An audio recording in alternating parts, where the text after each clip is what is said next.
नमस्कार, हम अफरोज। दोपहर 3 बजे के भोजपुरी समाचार में स्वागत बा। सबसे पहले प्रमुख समाचार।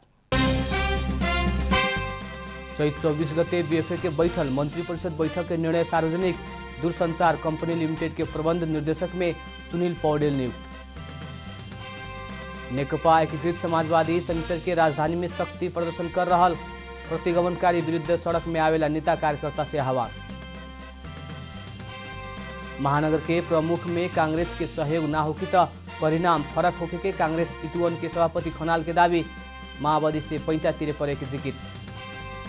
पाकिस्तान के सर्वोच्च अदालत प्रधानमंत्री इमरान विरुद्ध के अविश्वास के प्रस्ताव खारिज के निर्णय उल्टौलक।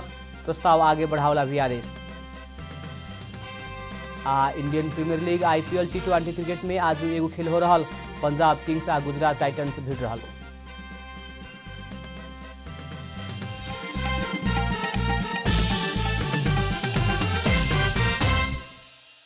अब पूरा समाचार।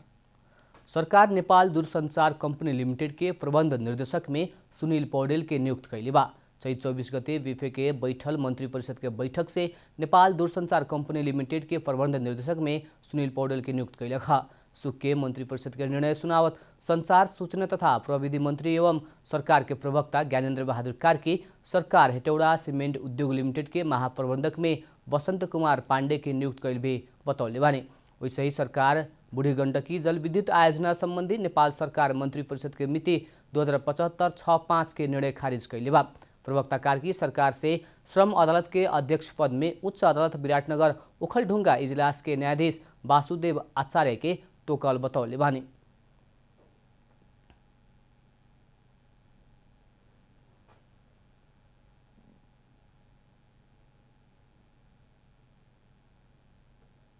हेटौडा सिमेन्ट उद्योग लिमिटेडको महाप्रबन्धकमा श्री वसन्त कुमार पाण्डेलाई नियुक्त गर्ने। बुढी गण्डकी जल विद्युत आयोजना सम्बन्धी नेपाल सरकार मन्त्री परिषदको मिति 2075/65 को निर्णय खारिज गर्ने।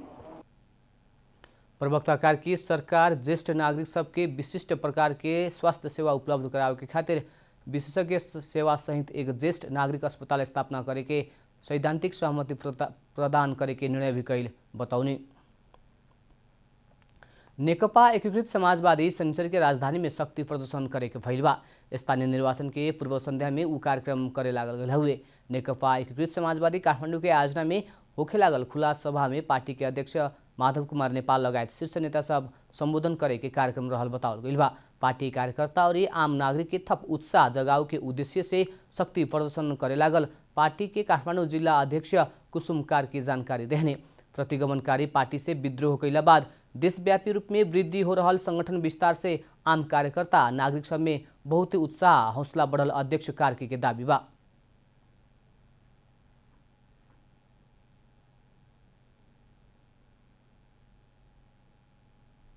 साथीहरु मेहनतका साथ खट्नु भएको छ, उहाँलाई चाहिँ मोटिभेट गर्ने कुरा भयो र आम नागरिकको विषयमा एकीकृत समाजवादी चाहिँ आफ्नो हिसाबले लागिरहेको छ भन्ने सन्देश पुर्याउन र धेरै ठाउँमा हामीले सङ्गठन निर्माण गरिसकेका छौँ। अब हामी यो जेठ यो चैत्र मसान्तसम्ममा हाम्रा केही सङ्गठन निर्माण गर्न बाँकी रहेका ठाउँमा पनि हामी पूर्णता दिने गरी अगाडि बढेका छौँ। शनिचर के दोपहर 1 बजे से भीरकटू मंडप में खुला सभा होखे से पहले 11 बजे मोटरसाइकिल रैली के आयोजना करे लागल कहत अध्यक्ष कार्की आवेला बैशाख 30 गते होखे लागल स्थानीय तह के निर्वाचन के लक्षित खुला सभा में आम नागरिक के उपस्थिति के खातिर आह्वान भी कैने। पार्टी केंद्रीय कार्यालय में आयोजित पत्रकार सम्मेलन में पार्टी के उप महासचिव डाक्टर विजय कुमार पौडेल, एलपी श्रेष्ठ लगायत के उपस्थिति रहे। ऊर्जा जलस्रोत तथा सिंचाई मंत्री पंफा भूषाल आवेला दिन में सिंचाई के आयोजना सब पहाड़ी और हिमाली भेग में बनाव परे के बतौले बानी। सुख के सिंचाई दिवस के अवसर में जलस्रोत तथा सिंचाई विभाग से आयोजना कैल कार्यक्रम में बोलत मंत्री भूषाल आवेला दिन में सिंचाई के आयोजना सब देश के पहाड़ी या हिमाली भाग में केंद्रित करे परे के बतौनी है। राष्ट्रीय गौरव के आयोजना सब तराई केंद्रित भइल उल्लेख करत वहाँ के खेती योग्य जमीन पहाड़ा हिमाल में भी भइला से उ भेग में भी सिंचाई सुविधा पुगावेला हिसाब से आवेला दिन में नीति तथा योजना तर्जुमा होखे परे के बतौनी है।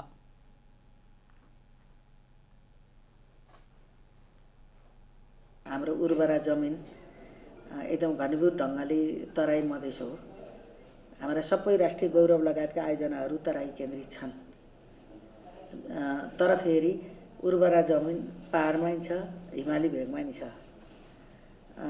हामीले त्यसलाई पनि सम्बोधन गर्ने नीति योजना कार्यक्रम ल्याउनुपर्छ भन्ने मेरो एकदम आफूले आत्मसात गरेको अनुभव या अनुभूतिको विषय हो।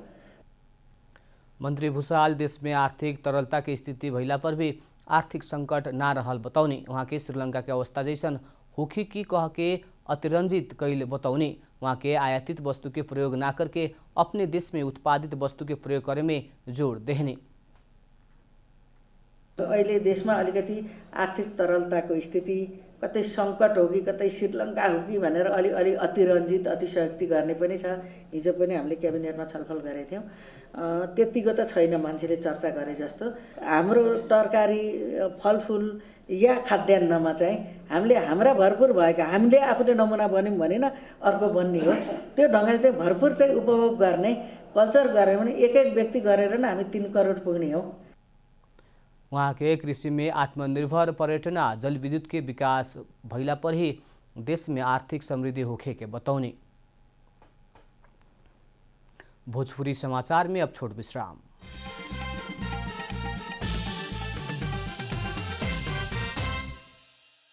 भोजपुरी समाचार में अब थप समाचार। अर्थमंत्री जनार्दन शर्मा अछाम के पृथ्वी बहादुर शाह के खाता में अमेरिका से आयल करोड़ों रकम फुकुआ कर देवेला राष्ट्र बैंक के संचालक समिति में रहल एक सदस्य ही बार्गेनिंग कैल अपना लगे सूचना आयल खुलासा कैले बानी। सुख के नेपाल राष्ट्र बैंक से आयोजना कैल national conference of economics and finance विषय कार्यक्रम में बोलत मंत्री शर्मा अछाम के पृथ्वी बहादुर शाह के खाता में अमेरिका से आयल करोड़ों रकम फुकुआ कर देवेला राष्ट्र बैंक के संचालक समिति में रहल एक सदस्य $30,000 मांग कैल सूचना मिलल बतौनी। वहाँ के राष्ट्र बैंक के गोप्य सूचना सब राष्ट्र बैंक के ही उच्च अधिकारी सब मीडिया में दे रहल आरोप समेत लगौनी।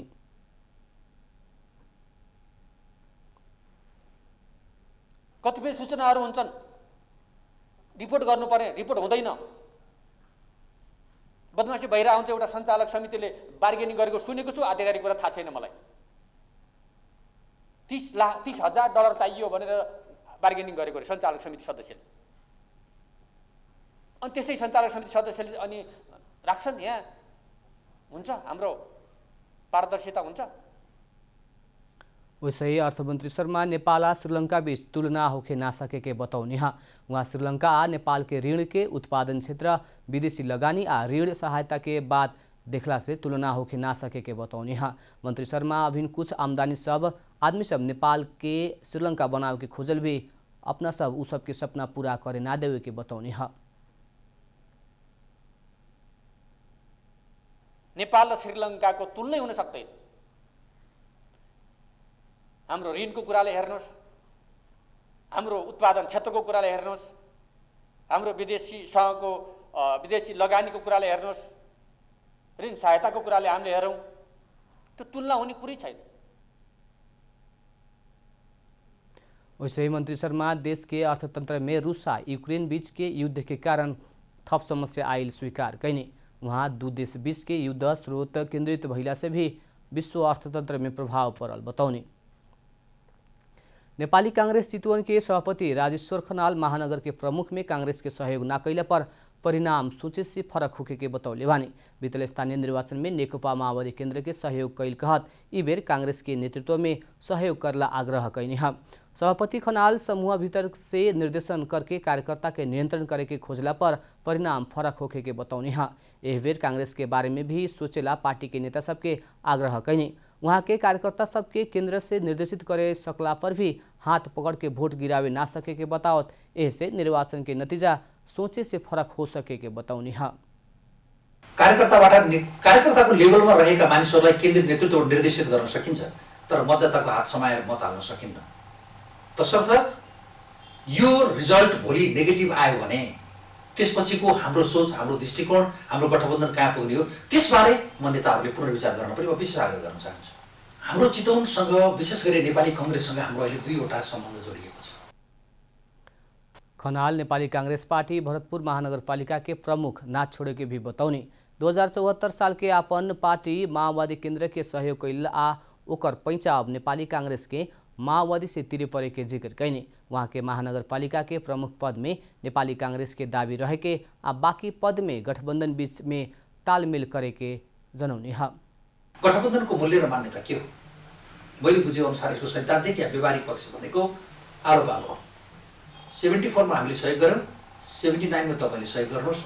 74 मा सहयोग गरिसके पछाडिको परिस्थिति नेपाली कांग्रेसका कार्यकर्ताहरूको बीचमा विशेष गरी माओवादी केन्द्रको हाम्रो फरक ढङ्गबाट कार्यकर्ताको बीचमा धमिलो मन भएको छ। सभापति खनाल नेपाली कांग्रेस चितवन से आपन कार्यकर्ता सबके भविष्य सुनिश्चित करला आ नेपाली कांग्रेस के जीवंत बनावेला ई बेर महानगर के नेतृत्व ले परे के चाहल बताउने ह। ललितपुर महानगरपालिका के मेयर चिरीबाबू महर्जन 5 वर्ष कार्यकाल में ललितपुर महानगरपालिका के देश के ही अव्वल आ अनुकरणीय काम करे के स्थानीय तह के रूप में चिन्ह में सफल भइल दावी कैले बानी।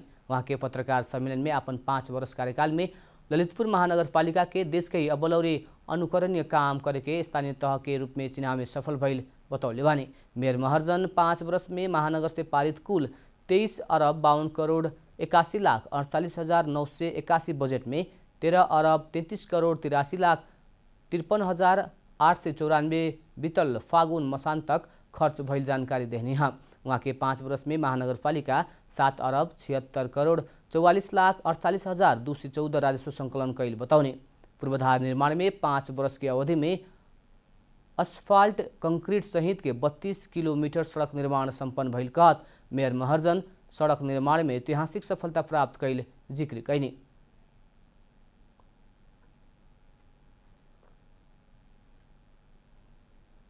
महानगरपालिकाको कुल बजेट रु 23 अरब 52 करोड 81 लाख 48,981 पारित भएकोमा 13 अरब 33 करोड 83 लाख 35,814 यो चाहिँ फागुन मसान्तसम्मको खर्च भएको छ।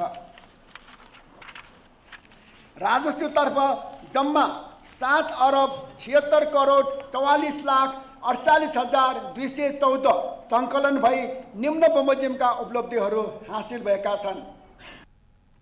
वैसे मेयर महर्जन रिंग रोड के 5 स्थान में इंटरसेक्शन फ्लाईओवर आ पुलचोक कुपंडोल फ्लाईओवर के पूर्व संभाव्यता अध्ययन संपन्न भइल बताउने। वहाँ के ग्वारको में इंटरसेक्शन फ्लाईओवर निर्माण करे खातिर ठेक्का प्रक्रिया आगे बढ़ल भी जानकारी देने। इंटरसेक्शन फ्लाईओवर र पुलचोक कुपण्डोल फ्लाईओभरको पूर्व सम्भाव्यता अध्ययन सम्पन्न भएको छ।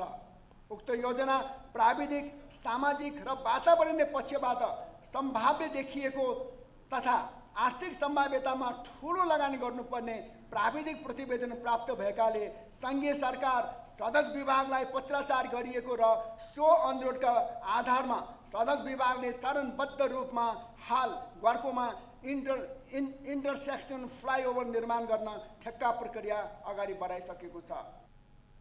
वैसे मेयर महर्जन महानगरीय प्रहरी परिसर जौलाखेलसँगै सहकार्य करके स्मार्ट सडक बत्ती जडान भइल नगर भीतर सीसीटीवी जडान कार्य शुरू कैल बताउने।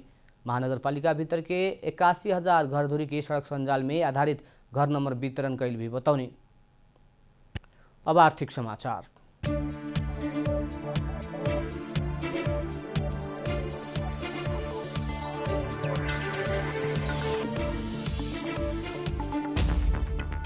काठमाडौँ के भृगुटी मंडप में विशेष छूट में स्वदेशी तथा विदेशी सामान सबके वृहद प्रदर्शन हो रहा बा।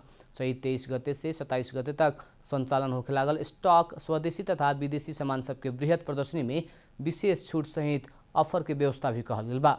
कोरोना के कारण बिक्री ना भइल और बाकी रहल पुराना सामान और नया सामान सब मेला में राखल गल बाटे। मेला में नेपाल, चीन, भारत, थाईलैंड, बांग्लादेश आ पाकिस्तान के उत्पादित वस्तु सब राखल गल बा। भोजपुरी समाचार में अब छोट विश्राम।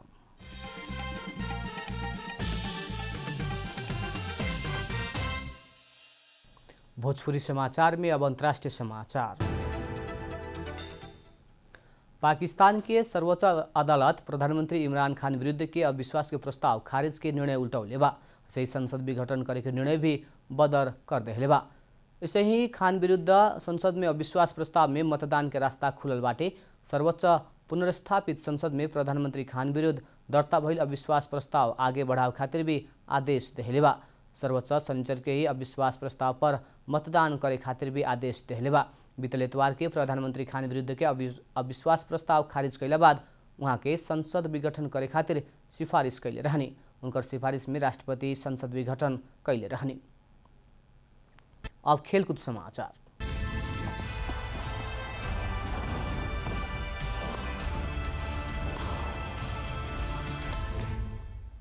Indian Premier League IPL T20 cricket में आज एगो खेल हो रहा बा। मुंबई में होखे वाला खेल में पंजाब किंग्स आ गुजरात टाइटन्स बीच प्रतिस्पर्धा होगी। दू टोली बीच के खेल रात के 7:45 बजे से शुरू होगी। नव प्रवेशी टोली गुजरात आज तेसरका जीत के खोजी में बाटे। गुजरात 2 खेल में 4 अंक जोड़ के चौथा स्थान में बाटे। एने पंजाब भी तेसरका जीत के खोजी में होगी। पंजाब 3 खेल में 4 अंक जोड़ले बाटे। पंजाब 5वां स्थान में बा। अंत में प्रमुख समाचार फिर एक बेर। चैत 24 गते बीएफए के बैठल मंत्री परिषद बैठक के निर्णय सार्वजनिक।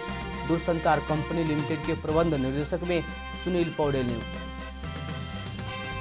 नेकपा एकीकृत समाजवादी संचल के राजधानी में शक्ति प्रदर्शन कर रहा। प्रतिगमन विरुद्ध सड़क में आवेला नेता कार्यकर्ता से आह्वान। महानगर के प्रमुख में कांग्रेस के सहयोग न होती तो परिणाम फरक होकर के कांग्रेस चितवन के सभापति खनाल के दावे। माओवादी से पैसा तिरे पड़े के जिक्र। पाकिस्तान के सर्वोच्च अदालत प्रधानमंत्री इमरान विरुद्ध के अविश्वास के प्रस्ताव खारिज के निर्णय उल्टाउलक। प्रस्ताव आगे बढ़ावला भी आदेश। Indian Premier League IPL T20 cricket में आज एगो खेल हो रहा। पंजाब किंग्स आ गुजरात टाइटन्स भिड़ रहा।